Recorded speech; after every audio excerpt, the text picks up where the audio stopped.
Hello everyone, welcome back to my channel.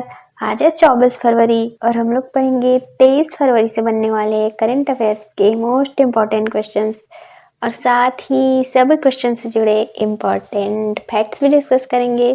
तो चलिए start करते हैं आज का सेशन। आज का पहला सवाल है, हाल ही में जारी फ्यूचर ब्रांड इंडेक्स 2024 में भारतीय कंपनी रिलायंस इंडस्ट्रीज लिमिटेड यानी कि RIL को विश्व में कौन सा स्थान मिला है? फ्यूचर ब्रांड इंडेक्स 2024 में भारतीय कंपनी रिलायंस इंडस्ट्रीज लिमिटेड ने दूसरा स्थान हासिल किया है, जबकि रिलायंस साल 2023 में 13वें स्थान पर था।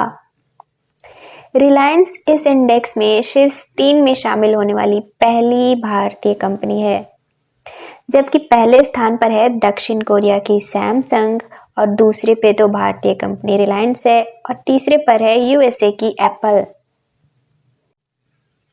अब फ्यूचर इंडेक्स क्या है? तो यह वार्षिक रिपोर्ट है जो कि PwC मार्केट कैपिटलाइजेशन रैंकिंग के आधार पर शीर्ष 100 वैश्विक ब्रांड्स का मूल्यांकन करती है। फ्यूचर ब्रांड इंडेक्स 2024 2014 से 2024 तक ब्रांड विकास का मूल्यांकन करती है। यह 18 प्रमुख विशेषताओं में ब्रांड्स का मूल्यांकन करती है। इस इंडेक्स में चौथे स्थान पर है नाइक जो कि USA की कंपनी है और 5वें पे है ASML जो कि नीदरलैंड्स की कंपनी है। अब रिलायंस इंडस्ट्रीज क्या है? तो रिलायंस इंडस्ट्रीज के निदेशक या अध्यक्ष मुकेश अंबानी हैं।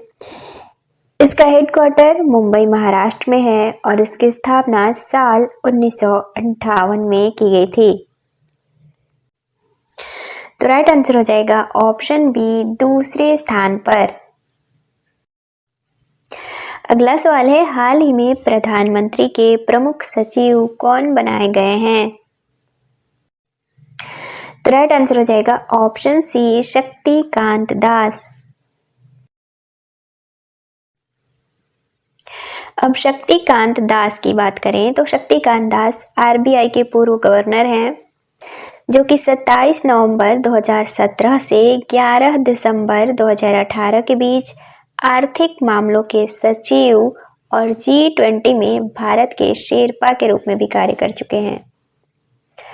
IMF यानी कि अंतर्राष्ट्रीय मुद्रा कोष, G20 और ब्रिक्स जैसे अंतर्राष्ट्रीय मंचों पर भी शक्तिकांत दास भारत का प्रतिनिधित्व कर चुके हैं।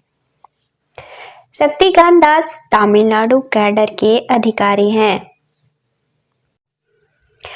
अगला सवाल है, टाइम पत्रिका द्वारा विमेन ऑफ द ईयर पुरस्कार के लिए किस भारतीय जीव विज्ञानी और वन्य जीव संरक्षणवादी को नामित किया गया है? तो राइट आंसर हो जाएगा ऑप्शन ए, पूर्णिमा देवी वर्मन। अगला सवाल है, हाल ही में भारत के मुख्य आर्थिक सलाहकार अनंत नागेश्वरन के कार्यकाल को कब तक के लिए बढ़ा दिया गया है? केंद्र सरकार ने मुख्य आर्थिक सलाहकार V अनंत नागेश्वरन के कार्यकाल को 31 मार्च 2027 तक या फिर अगले आदेश तक के लिए बढ़ा दिया है। V अनंत नागेश्वरन 28 जनवरी 2022 को 3 वर्ष के कार्यकाल के लिए भारत के CEA बनाए गए थे, जो कि भारत के 18वें चीफ इकोनॉमिक एडवाइजर थे, जबकि 17वें थे कृष्णमूर्ति सुब्रमण्यम। मुख्य आर्थिक सलाहकार बजट से एक दिन पहले पेश किए जाने वाले आर्थिक सर्वेक्षण का मसौदा तैयार करने के लिए आमतौर पर जिम्मेदार होते हैं। तो राइट आंसर हो जाएगा ऑप्शन बी, 31 मार्च 2027।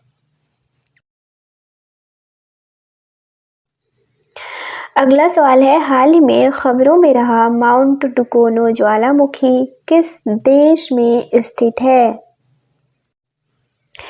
इंडोनेशिया के उत्तरी प्रांत में स्थित माउंट डुकोनो ज्वालामुखी में हाल ही में विस्फोट देखने को मिला है। माउंट डुकोनो हालमाहेरा द्वीप पर स्थित है। समुद्र तल से 1087 मीटर ऊपर स्थित माउंट डुकोनो इंडोनेशिया के 127 सक्रिय ज्वालामुखियों में से एक है। यह है इंडोनेशिया का मैप।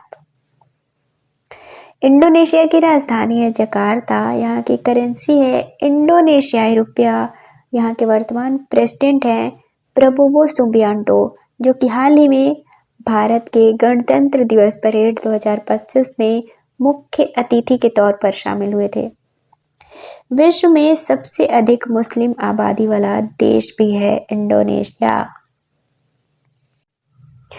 तो राइट आंसर हो जाएगा ऑप्शन ए, इंडोनेशिया। अगला सवाल है, हाल ही में भारत का पहला सुपरसोनिक रैमजेट इंजन किसके द्वारा विकसित किया गया है? बेंगलोर स्थित हाइप्रिक्स एविएशन ने भारत का पहला निजी तौर पर विकसित liquid fuel supersonic ramjet engine तेज का सफल परीक्षण किया है। तेज भारत का पहला निजी सुपरसोनिक रैमजेट इंजन है। हाइप्रिक्स एविएशन भारत की पहली निजी कंपनी है जिसने liquid fuelled supersonic ramjet engine विकसित किया है। यह इंजन अन्य रॉकेट इंजनों की तुलना में लंबी दूरी तक कम ईंधन में भी कार्य कर सकता है। तो राइट आंसर हो जाएगा ऑप्शन सी, हाइप्रिक्स। अगला सवाल है, हाल ही में एशियाई स्नूकर चैंपियनशिप 2025 का खिताब किसने जीता है? हाल ही में पंकज आडवाणी ने एशियाई स्नूकर चैंपियनशिप 2025 का खिताब जीता है। इस चैंपियनशिप का आयोजन कतर की राजधानी दोहा में किया गया। पंकज आडवाणी ने यह खिताब 14वीं बार जीता है, जबकि महिला में विजेता थी नारन तुया बयार साइखन, जो कि मंगोलिया से हैं। तो राइट आंसर हो जाएगा ऑप्शन ए, पंकज आडवाणी। अगला सवाल है, किस देश के राष्ट्रीय दिवस समारोह में भारतीय प्रधानमंत्री को मुख्य अतिथि के रूप में आमंत्रित किया गया है? तो राइट आंसर हो जाएगा ऑप्शन बी, मॉरिशस। दरअसल हर साल 12 मार्च को मॉरिशस में राष्ट्रीय दिवस समारोह के रूप में मनाया जाता है, क्योंकि 12 मार्च साल 1968 को मॉरिशस को ब्रिटिशों से स्वतंत्रता मिली थी। इसी दिवस के अवसर पर भारतीय प्रधानमंत्री को मुख्य अतिथि के तौर पर आमंत्रित किया गया है।